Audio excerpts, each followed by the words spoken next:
Gonna watch the El Chapo. The hunt for El Chapo. Let's watch it. This is the most heavily What's up, YouTube? We back with another video. guarded prison in Mexico. Tall mesh fences, huge watchtowers. The area is a no-fly zone. This prison is considered to be unescapable. Yet today, someone will escape. This someone happens to be the world's most powerful drug lord. Dang, how do you escape something that was how do you escape something like this? How? How is this impossible? El Chapo. He's He living. won't use any violence. He's living prison nor break will he in real climb life. over the fence. All he will do is walk into his shower and disappear. This is the story of how El Chapo became one of the most successful drug dealers in the history of mankind, how he was hunted by authorities for decades, and how he escaped them over and over again. And it's the story of how an interview with a Hollywood actor and a failing car engine finally brought him down.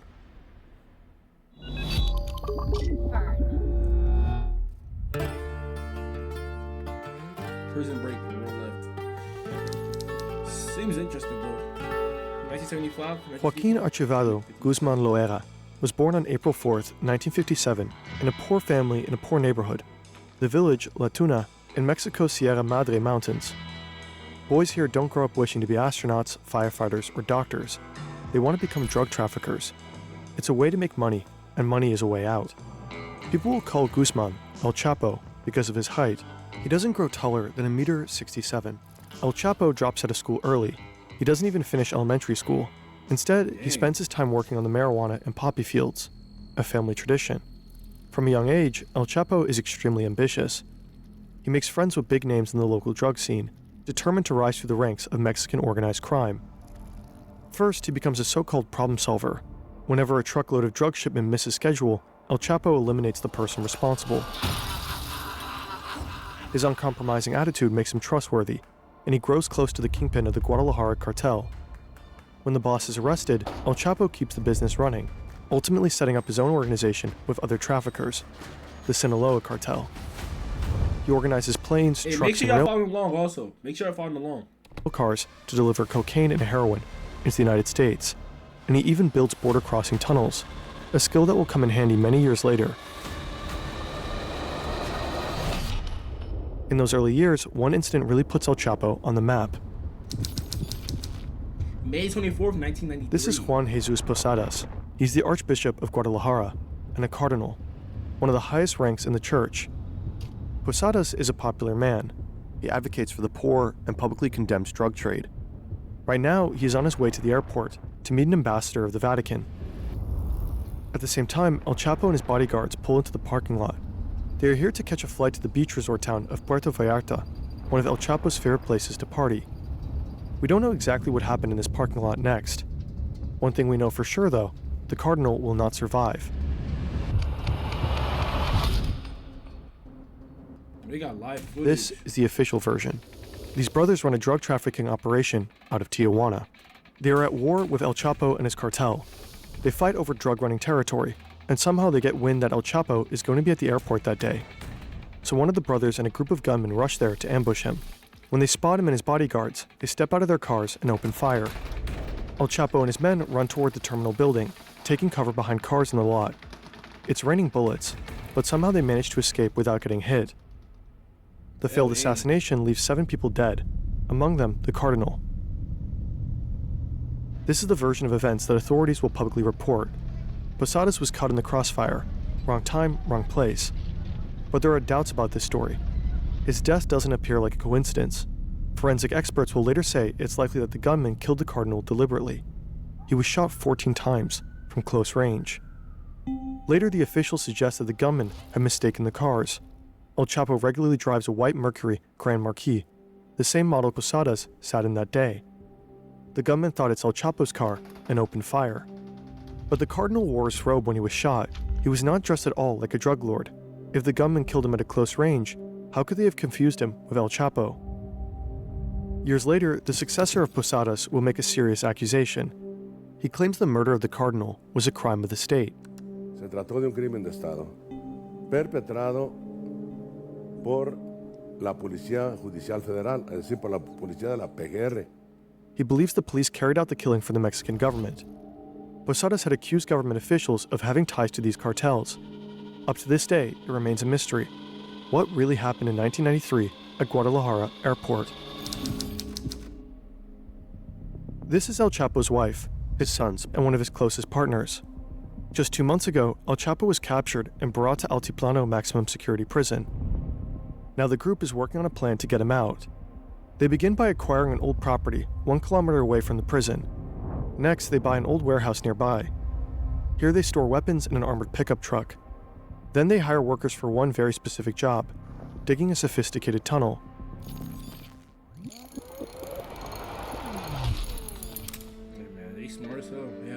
Back in 1993, after the shootout at Guadalajara Airport, the Mexican government placed a bounty on El Chapo. It took just 2 weeks until he was found and arrested. He denies being responsible for the death of the cardinal. He insists that he was the supposed target of the shootout. Ultimately, the authorities believe him. They don't charge him for homicide, just for drug trafficking. He is sentenced to 20 years in a Mexican prison, but he continues to run the Sinaloa cartel from behind bars. Through his lawyers, he passes orders to his closest allies. He doesn't need to be in the room to pull strings. His empire runs on whispered instructions and tightly coordinated moves. Sometimes real power is remote. With AnyDesk, you can access any desktop from anywhere. Bro, what the hell? Am I getting put in the ad right now? Bro, get me out of here, bro. Bro, come on. All the Mexico. It's to keep your approved law that makes it easy across any setup, anywhere. He slipped, I ain't gonna lie. He slipped that ad in real smoothly though. I didn't even realize until I seen top right said ad. He slipped that joint in there real smoothly. In 2001, El Chapo has enough of life in prison. Also, the Mexican Supreme Court just approved a law that makes it easier to extradite criminals like him to the US. Time to get out. The official version of his first prison escape is spectacular. He supposedly bribes a guard who helps him climb into a laundry cart.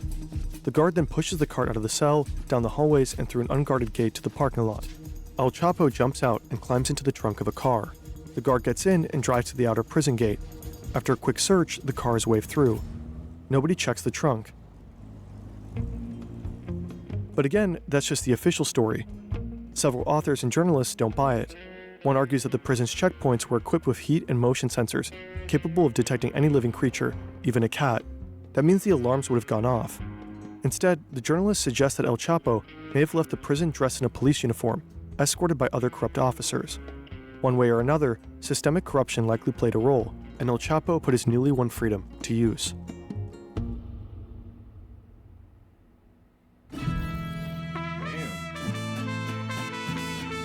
So like they want him out of jail. In the following years, the Mexican cartel landscape changes dramatically. In 2002, the leader of the Tijuana cartel is killed in a shootout with police. One of the brothers who had supposedly tried to assassinate El Chapo at the airport. A year later, the leader of the Gulf cartel was arrested. 2 major cartels are now without leadership. El Chapo sees an opportunity. He pushes into Tijuana and Gulf territory, triggering brutal fighting. Nuevo Laredo, an area along the US-Mexican border, practically turns into a war zone. Former forces of the Mexican army begin working for El Chapo. They clash with what's left of the Gulf cartel, whose core fighters were partly trained by the US. Early on, the violence results in more than 1,000 deaths, many of them civilians. And that's only the beginning. In 2006, Felipe Calderón becomes Mexico's new president. Determined to crack down on organized crime, he declares war on the cartels and deploys the military. The violence escalates dramatically. Between 2007 and 2014, over 160,000 people died in the course of the war on drugs in Mexico. In these years of bloodshed, El Chapo rises. He becomes the world's most wanted criminal, transforming the Sinaloa cartel into one of the most powerful criminal organizations in history. It becomes the top supplier of drugs to the United States: cocaine, heroin, methamphetamine, and fentanyl. El Chapo's cartel operates in 50 countries and generates billions of dollars in profits each year. In turn, El Chapo becomes extremely wealthy, eventually making Forbes' list of the world's billionaires. No wonder it's hard to keep him locked up.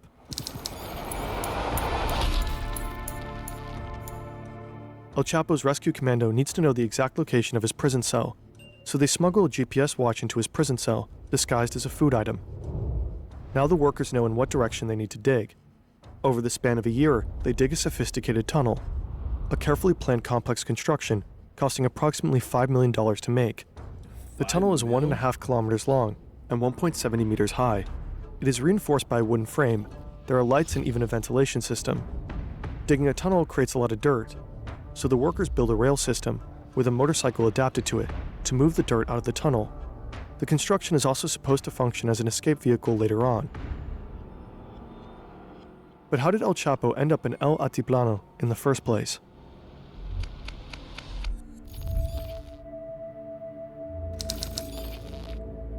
Andrew Hogan is an agent with the Drug Enforcement Agency. He wants to take down the most powerful drug lord on Earth, perhaps in history. Currently, he's looking for allies, but he soon discovers somehow there is no task force, no team, not even a single federal agent assigned to the job of bringing El Chapo to justice. So he takes a Spanish class and prepares to move to Mexico. Meanwhile, one of Andrew's colleagues in the US manages to get the pin to El Chapo's BlackBerry, thanks to someone in his inner circle. He tracks down his phone to the holiday resort Cabo San Lucas. The colleague immediately calls Andrew. They're excited, and so they pass the information to the officials in Mexico. The DEA and Mexican police quickly head down to the place where El Chapo is supposedly hiding, but he's nowhere to be found. Next, they narrow down El Chapo's phone signal to one of 3 mansions near the resort Cabo San Lucas. This time, it's a hit. He's there. But before the forces arrive, El Chapo just escapes through the back door. Somehow he makes it to an airstrip without being caught and is flown to safety. He was a mastermind, bro. El Chapo always seems to be one step ahead. He constantly changes his SIM cards and phones and simply outsmarts the authorities. One DEA agent supposedly said the Mexicans couldn't catch El Chapo if he was standing at the fucking Starbucks across the street from the embassy. But Andrew Hogan doesn't give up. In May 2012, he moves to Mexico City with his family and takes over the Sinaloa case. In the months that follow, he and his team begin intercepting members of El Chapo's inner circle. Bit by bit, they uncover the cartel's complex communication system, how often numbers are changed, possible code names, and GPS locations. Slowly, a picture begins to emerge. One day, El Chapo seemingly wants to meet an underling in person, and he sends one of his chauffeurs to pick him up. Hogan tracks his phone. The chauffeur finally arrives at a place in Culiacan. The signal leads to a group of 5 houses.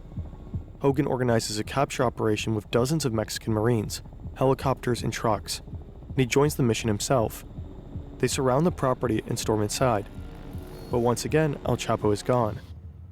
Instead, they find a strangely placed bathtub covering the entrance to a tunnel that leads into the sewers of Culiacan.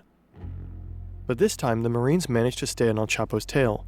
3 days later, they find out that one of his men had driven him to the coastal town of Mazatlan, to a hotel. The Marines enter the 4th floor of the hotel. They storm into room 401, heading straight for the bedroom. El Chapo is with his family. He barricades himself in the bathroom with an assault rifle. His wife pleads with the soldiers not to harm their daughters. Shortly after El Chapo surrenders, they got him. Andrew Hogan's job is done now. He caught the most wanted man on the planet, and he worries for the safety of his family, who moved to Mexico with him. So they board a plane back to the US. Meanwhile, El Chapo goes to Altiplano. The US is pushing hard for his extradition. This would likely be his doom, the end of his reign. Time for another tunnel. Yet another escape. This nigga escaped like how many times this nigga escaped? The rescue team and the workers managed to locate the exact spot of El Chapo's cell shower. They build a 10-meter vertical passageway that connects the tunnels to the cell, including a ladder. All this digging and drilling creates a lot of noise. Several inmates are complaining, but the guards ignore them. El Chapo's rescue team manages to complete the 5 million tunnel directly into his prison cell, without anyone interfering. All that's left is breaking through the cell floor, and thus comes the day. El Chapo sits on his bed. A surveillance camera monitors him closely. The camera also records audio. You can hear television, the volume is turned up. But you also hear loud banging noises. Probably someone is breaking through the cell floor. Next, El Chapo begins to pace up and down in his cell. After some time, he walks to his shower stall, bends over, and goes back to his bed. He removes his shoes, sits for a second. Then he walks behind the shower wall and simply disappears. He squeezes through the hole in the ground. It's just 50 by 50 centimeters wide. 1 meter below, he finds footing on a ladder. He climbs down 10 meters into the ground until he reaches the tunnel. Someone is already waiting for him, likely his wife's brother. The rescuer sits on the motorcycle on rails. El Chapo climbs on behind him. Together they make the 1.5-kilometer ride to the other end of the tunnel. When they arrive, El Chapo and his companion climb up a small ladder through the exit shaft. They end up in an unfinished house, covered with construction material. An ATV is parked outside. They drive a short distance to a warehouse and switch to an SUV. Then they drive for 2 hours, until they arrive at an airstrip. A plane is already waiting. They board it and fly to Sinaloa. Jeez. 2 months later, He's like the professor on Money Heist. He just has a way for everything. one of El Chapo's sons posts a tweet. "I'm doing fine here. You already know with whom." Attached is a photo, presumably with his father.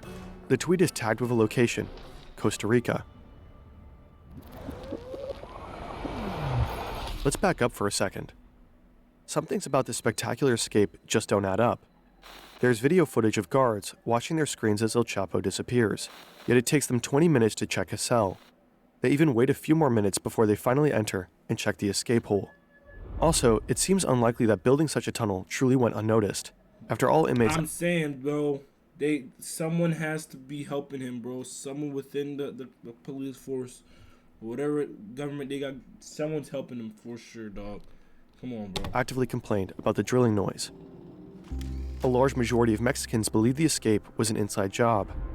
Shortly after El Chapo's second prison escape, the prison's warden and 2 other officials were fired. Next, 4 Mexican officials were charged.